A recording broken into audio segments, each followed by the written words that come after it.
15 minute 25 सवाल, क्या हम रीजनिंग के 25 सवालों को 15 मिनट के अंदर कर सकते हैं? तो भाई 20 सितंबर शिफ्ट 2 को जो आपका एसएससी सीजीएल 2025 का एग्जाम हुआ था, आज हम उसका रीजनिंग सेक्शन उठाए हैं और आज हम देखने वाले हैं कि क्या हम रीजनिंग के 25 सवालों को 15 मिनट के अंदर कर सकते हैं। तो चलिए भाई वीडियो को स्टार्ट करते हैं। तो भाई ये रहा आपका पहला क्वेश्चन। आपसे क्वेश्चन क्या कह रहा है सर, अगर वाटर को कोड किया गया है इसमें तो आपको शुगर का कोड पूछ रहा है। तो भाई देखो, टी का प्लेस वैल्यू 20 होता है और टी को कोड किया गया है एस में और एस का 19 होता है। तो भाई यहाँ पे माइनस का 1 हो रहा है। देखो ई का प्लेस वैल्यू 5 होता है और डी का 4 होता है, तो यहाँ भी माइनस का 1 हो रहा है। आर का प्लेस वैल्यू 18 होता है और क्यू का 17 होता है, तो यहाँ पे माइनस का 1 हो रहा है। तो मुझे लॉजिक पता चल गया सर, माइनस का 1 हो रहा है। तो भाई जी का अगर मैं माइनस का 1 करूंगा तो जी का प्लेस वैल्यू 7 होता है, 7 माइनस का 1 6 आएगा, 6 मतलब एफ होगा और एफ सिर्फ एक ही जगह प्रेजेंट था। Option number 1 is our right answer. Detail में सॉल्व करना नहीं होता है, ठीक है। देखो, find the odd one out from the given alternatives. देखो भाई, balance of trades, balance of payments and current account deficit, ये सब आपके इकोनॉमिक्स के टर्म्स हैं, जबकि फूड सिक्योरिटी एक्ट इकोनॉमिक्स के टर्म नहीं है, तो यही आपका ऑड हो जाएगा। समझ में आ रहा है, ठीक है। यहाँ पे देखो देखो फैमिली को कोड किया गया है इसमें, तो आपको इसका कोड पूछा है। तो भाई मैं बस लास्ट 2 लेटर का चेक कर रहा हूँ। एल का प्लस वैल्यू 12 होता है और एम का 13, तो यहाँ पे प्लस का 1 हो रहा है। वाई का 25 होता है और जेड का 26 होता है, तो यहाँ भी प्लस का 1 हो रहा है। तो मुझे लॉजिक पता चल गया सर, प्लस का 1 हो रहा है। एम का प्लस वैल्यू 13 होता है, प्लस का 1 करूंगा तो 14, 14 एन का होता है और एन सिर्फ एक ही जगह प्रेजेंट था। Option number 1 is our right answer, ठीक है। यहाँ पे देखो देखो, एज अ जज you notice a lawyer influencing a witness, what should you do. एक न्यायाधीश के रूप में आप देखते हैं कि वकील एक गवाह को प्रभावित कर रहा है, आपको क्या करना चाहिए? पहले ऑप्शन में लिखा है कि इग्नोर अनलेस इट रिपीट्स। अरे भाई, एक वकील अगर गवाह को प्रभावित कर रहा है तो आप उसे कैसे इग्नोर कर सकते हो? तो ऑप्शन ए तो सरासर गलत हो जाएगा सर। ऑप्शन नंबर 3 क्या बोल रहा है? एडजॉर्न द केस परमानेंटली, नहीं सर, ये भी गलत हो जाएगा। ऑप्शन 4 क्या बोल रहा है? Request the witness to stay silent, ऐसे कैसे हो सकता है सर? तो ऑप्शन नंबर 4 भी गलत हो जाएगा। ऑप्शन नंबर 2 क्या बोल रहा है sir? Hold the lawyer in contempt, मतलब वकील को दोषी ठहराया जाए, बिल्कुल सही। तो option number 2 is our right answer, ठीक है। यहाँ पे देखो, in the following question from the given alternatives words select the word which can be formed using the letters of the given word. आपको एक वर्ड दिया है, आपको इसके लेटर को लेकर एक मीनिंगफुल वर्ड बनाना है। तो आपको ये 4 को ऑप्शन दिया है, इसमें से कौन सा वर्ड बनेगा आपको ये ढूंढना है। देखो, आप मुझे बताओ, फुएल में ए प्रेजेंट है और हैंग में ए प्रेजेंट है, मानते हो कि? जबकि हमारे इस वर्ड में कहीं भी ए प्रेजेंट नहीं है, तो ये दोनों वर्ड कैसे बन सकते हैं सर? और मुझे बताओ, हंग में यहाँ पे यू प्रेजेंट है, जबकि हमारे वर्ड में कहीं भी यू प्रेजेंट नहीं है, तो हंग भी नहीं बन सकता। तो option number 1 whole is our right answer, ठीक है। यहाँ पे देखो, what should come at the place of question mark. देखो सर, ये आपका 10 का स्क्वायर है, ये आपके 9 का स्क्वायर है, ये आपके 8 का स्क्वायर है, ये 7 का स्क्वायर है, तो आगे 6 का स्क्वायर आएगा 36। Option number 2 is our right answer, ठीक है। देखो, A B C D E, आगे ई आएगा और ई सिर्फ एक ही ऑप्शन में प्रेजेंट था। Option number 4 is our right answer. देखो सर, आपसे कंक्लूजन क्या मांग रहा है? No orange is green, orange कहाँ पे प्रेजेंट है? यहाँ पे, और ग्रीन कहाँ पे प्रेजेंट है? यहाँ पे, जबकि फ्रूट्स और वेजिटेबल्स अपने आप में नहीं कटेगा, तो ये कंक्लूजन आपका गलत हो जाएगा। समझ में आ रहा है? दूसरा कंक्लूजन क्या कह रहा है? No orange is a vegetable, orange कहाँ पे है? यहाँ पे। वेजिटेबल कहाँ पे? यहाँ पे। तो भाई फ्रूट से फ्रूट कट जाएगा, ऑरेंज 100 है, 100 है, यहाँ भी 100 है, वेजिटेबल भी 100 होगा, यहाँ भी 100 है, बिल्कुल सही। तो no orange is a vegetable, ये आपका बिल्कुल सही हो जाएगा। तो only conclusion to follow, option number 2 is our right answer, ठीक है। देखो देखो, कौन सा साइन और कौन सा नंबर को इंटरचेंज करें ताकि ये सही हो जाए, ठीक है। तो हमें एक एक ऑप्शन चेक करना पड़ेगा। तो भाई देखो, मुझे इतना पता है कि चारों जगह देखो प्लस गुना प्लस गुना प्लस गुना को इंटरचेंज किया जा रहा है, तो मैं पहले से ही, ये आपका प्लस होगा सर और ये आपका गुना होगा, बिल्कुल सही। तो मैं पहले ऑप्शन को चेक कर रहा हूँ, ठीक है। 3 और 4 को रिप्लेस करने के लिए बोल रहा है। देखो, 8 + 4 × 3, तो ये कितना आएगा सर? 4 या 12 और 8 20 आएगा, जबकि हमें चाहिए कितना? 28, तो ये ऑप्शन नहीं होगा सर। ऑप्शन नंबर 2 क्या बोल रहा है सर? 8 और 3 को करो, ठीक है। 8 की जगह 3 करो, 3 + 8 × 4, तो 8 चौका 32 और 3 35 आ जाएगा सर। तो ये भी नहीं हुआ, जबकि हमें चाहिए था कितना था? 28, ठीक है। तो ऑप्शन नंबर 3 को जैसे ही चेक कर रहा हूँ, 8 और 4 को रिप्लेस करने के लिए बोल रहा है। तो 8 की जगह क्या लिखें सर? 4 + 3 × 8, तो 8 या 24 और 4 28, तो option number 3 is our right answer. समझ में आ गया, ठीक है। देखो देखो सर, ये क्वेश्चन को अच्छे से पढ़ना। देखो, ZHM, तो ZHM कहाँ पे है? यहाँ पे। देखो, PHQ को क्या कहाँ लिखा गया है? Q is the sister of P। अच्छे से पढ़ना, उल्टा लिखा गया है। PHQ को P is the sister of Q नहीं लिखा गया है, यानी कि उल्टा लिखा गया है। PHQ का मतलब Q is the sister of P। समझ में आ रहा है? तो भाई हमें पहले क्या दिया है? Z has M। Z has M मतलब M is the sister of Z। M is the sister of Z। समझ में आ रहा है? आगे क्या बोल रहा है सर? $M। $M। $M मतलब C is the husband of M। C is the husband of M। समझ में आ रहा है? देन आगे क्या बोल रहा है? C एंड D मतलब D is the son of C।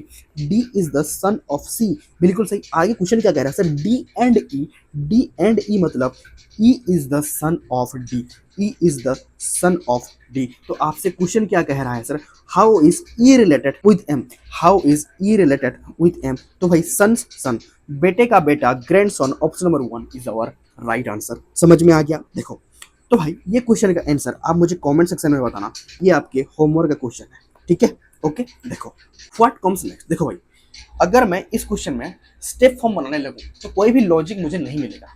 अगर मैं ऑल्टरनेट सीरीज भी चेक करूं तो भी कोई रिजल्ट नहीं मिल रहा है, मतलब कोई डेफिनेट लॉजिक फॉलो नहीं हो रहा है। यहाँ पे देखो, अगर मैं ऑल्टरनेट डेटा चेक करूं तो 0 से 1 हो रहा है तो प्लस का 1 हो रहा है, 1 से 3 हो रहा है तो प्लस का 2 हो रहा है, 3 से 8 हो रहा है तो सडन प्लस का 5 हो रहा है। तो यहाँ पे कोई डेफिनेट लॉजिक फॉलो नहीं हो रहा है। समझ में आ रहा है कि नहीं? तो यहाँ पे एक्चुअल में हो क्या रहा है सर? देखो 0 + 1 1 आया है, 1 + 2 यहाँ पे 3 आया है, 3 + 5 8 आया है, और 8 + 13 कितना होगा सर? 21। और 21 सिर्फ एक ही जगह प्रेजेंट था। Option number 1 is our right answer. आगे क्या होगा सर? 13 + 21 34 आ जाएगा। तो 21 और 34 option number 1 is our right answer. ठीक है, देखो identify the odd one out. Odd find करना है। देखो भाई 289, 361 और 441 ये आपका परफेक्ट स्क्वायर नंबर हैं। ये सब आपके परफेक्ट स्क्वायर नंबर हैं, जबकि 347 परफेक्ट स्क्वायर नंबर नहीं है, तो यही हमारा ऑड हो जाएगा। Option number 2 347 is our right answer.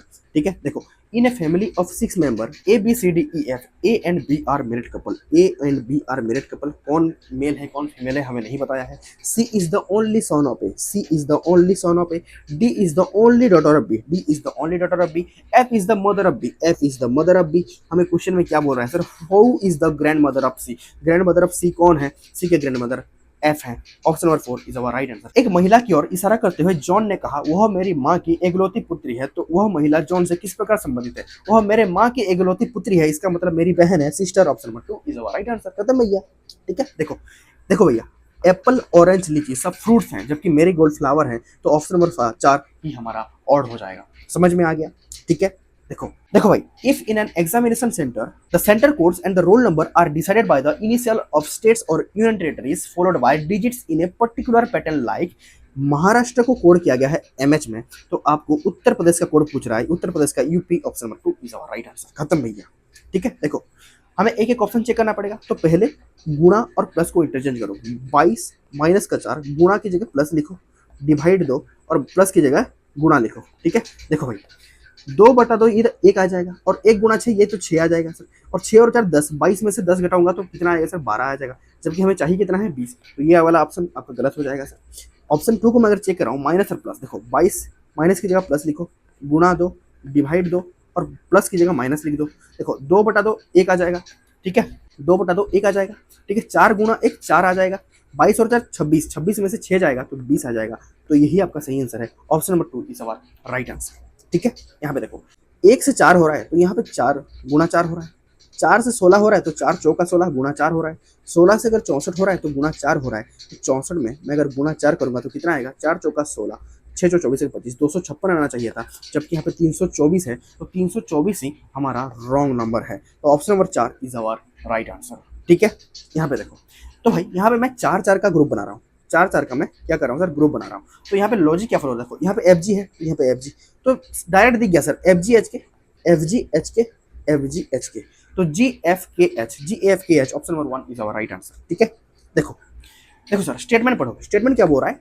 People are preferring UPI payments over cash. आजकल के लोग UPI पेमेंट ज्यादा प्रीफर कर रहे हैं कैश से। ठीक है, क्योंकि UPI is more confident and widely accepted. देखो हमें पूछ रहा है कॉज एंड इफेक्ट पूछ रहा है, तो भाई कॉज पहले आता है, देन बाद में इफेक्ट होता है। तो कॉज क्या है सर? यहाँ पे देखो UPI कॉन्वीनियंट है और वाइडली एक्सेप्टेड है, तभी लोग UPI को ज्यादा प्रीफर कर रहे हैं कैश से। समझ में आ रहा है कि नहीं? यूपीआई कॉन्फिडेंट है तभी यूपीआई को ज्यादा प्रीफर किया जा रहा है। समझ में आ रहा है कि नहीं? तो second is the cause and first is the effect. Option number 2 is our right answer. समझ में आ गया? ठीक है, देखो देखो हमें एड्रेस मैच कराना है। ठीक है, देखो यहाँ पे ग्रीन पार्क एक्सटेंशन लिखा है, ठीक है, जबकि यहाँ पे EXTN कैसे लिखा है, देखो तो ये वाला आंसर नहीं होगा आपका। समझ में आ रहा है कि नहीं? देखो ग्रीन पार्क के बीच एक स्पेस है, लेकिन जबकि यहाँ पे ग्रीन पार्क में कोई भी स्पेस नहीं है, तो ये भी आपका आंसर नहीं होगा। समझ में आ रहा है? यहाँ पे देखो प्लॉट नंबर 7 यहाँ पे लिखा गया है, जबकि यहाँ पे ओनली प्लॉट 7 लिखा गया है, तो ऑप्शन 2 भी नहीं होगा। तो जो बच गया option number 3 is our right answer. समझ में आ गया? ठीक है, देखो what is the fifth vowel from the right in the alphabet. देखो टोटल 5 तो ही वावल होते हैं, AEIOU, और राइट से अगर पूछ रहा है तो option number 1 is our right answer. अरे भाई समझ पाएगी नहीं? देखो AEIOU होता है और राइट से फिफ्थ बोल रहा है, तो राइट से फिफ्थ 1 2 3 4 5 कौन होगा? ए ही होगा कि नहीं? ठीक है, समझ में आ गया? देखो इफ द सम ऑफ 13 और 39 is multiplied by 2 what is the result. देखो मैं बस यूनिट ये निकाल रहा हूँ, ठीक है, 9 और 3 12, 2 गुणा 2, 2 गुणा 2 4, तो 4 यूनिट डिजिट सिर्फ एक ही ऑप्शन में प्रेजेंट था, तो यही आपका सही आंसर हो जाएगा। Option number 2 is our right answer. पूरा करने की नीड ही नहीं है। ठीक है, देखो 6/2 9 कैसे हुआ होगा? देखो मैं बोल रहा हूँ 6/2 कितना होता है? 3, और 3 का स्क्वायर लिखा गया है 9। समझ में आ रहा है कि नहीं? 15/3 कितना है सर? 15/3 कितना होगा? 5 होगा, और यहाँ पे 5 का क्यूब लिखा गया है, क्योंकि यहाँ पे 3 था इसलिए यहाँ पे क्यूब हुआ है, यहाँ पे 2 था इसलिए यहाँ पे स्क्वायर हुआ है। तो भाई 8/4 कितना होगा सर? 2 होगा, और 2 का कितना पावर होगा? 4 पावर होगा। 2 की घात 4 कितना होता है? 16। Option number 3 is our right answer. समझ में आ गया? तो भाई हमने बहुत ही बेहतरीन तरीके से रीजनिंग के 25 सवालों को 15 मिनट के अंदर इजीली कर दिया है। तो अगर आपको ये वीडियो अच्छा लगा तो do like share and subscribe to easy destination for quality content only. Thank you so much everyone.